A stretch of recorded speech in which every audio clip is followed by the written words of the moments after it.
Anastasia and you're watching Fringe on 44. We're here at the Lab at the Queen's Theatre and I'm joined by Deborah Brennan, who is presenting her show The Hummingbird Effect here in this very space. The Hummingbird Effect, so it's a solo cabaret featuring me telling stories and playing the piano and singing, a bit of a one-woman act.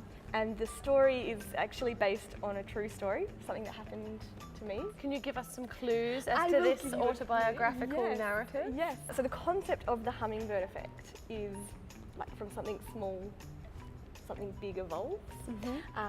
So it sort of tracks a time in my life. You know, the artist's struggle when you're at that crossroads and you're like, do I be an artist or no idea what you mean? You know that moment that we have every day. It's like existential midweek of first. Yes, okay, I think we understand. Yes, I feel you. So I was at that point. I was at that crossroads, and I happened to randomly be in a little town in Victoria called Port Fairy, which is where it's set. And I crossed paths with a stranger, just a man who happened to say something to me, and that little interaction was the start of something big that evolved in my life.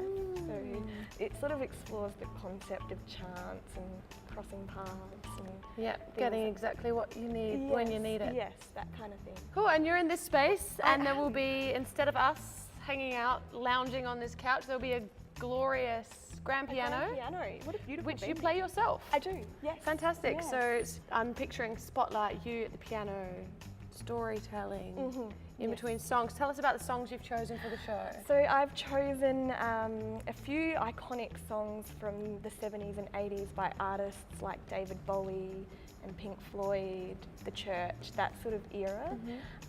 But I've arranged them to obviously suit just grand piano and voice. I've gone for a bit of a mystical, magical theme, so I'm hoping that that translates through the song as well. Beautiful. Yeah. It's my first solo show, but prior to this, I've just spent the last 2 years touring with a trio, and we made a show called A Case of You, which was based on the music of Joni Mitchell. Yeah, I remember you were one of the Made in Adelaide support acts for Edinborough Fringe. We were, so how was that experience for you doing the biggest open access festival in the world? Amazing. It was so good. Full of adrenaline and the buzz, the hype, like Adelaide but on steroids. I think what I like about Adelaide is you still get that sort of community, grassroots, real fringy feel to it. Obviously because it's that little bit smaller, you kind of lose that feeling in Edinburgh because there's so many acts and so many shows and so many venues. Yeah, just that sort of community vibe is different. So I've done many Adelaide Fringes and many international Fringes. I'm always blown away by how big and exciting the Adelaide Fringe is. There's like so much going on. We're lucky, I guess we're from Adelaide. We've got still those grassroots connections. But I often think about what it's like for someone coming in from the outside. It's huge, isn't it? Yes. You've still got that real hype with the added boon of some great weather. Yes. So when does your show open? So I'm doing 2 performances. I'm doing one on Saturday the 24th of February and Wednesday the 28th of February, both at 9 p.m. Fantastic. 2 shows only. Don't forget to book. That it.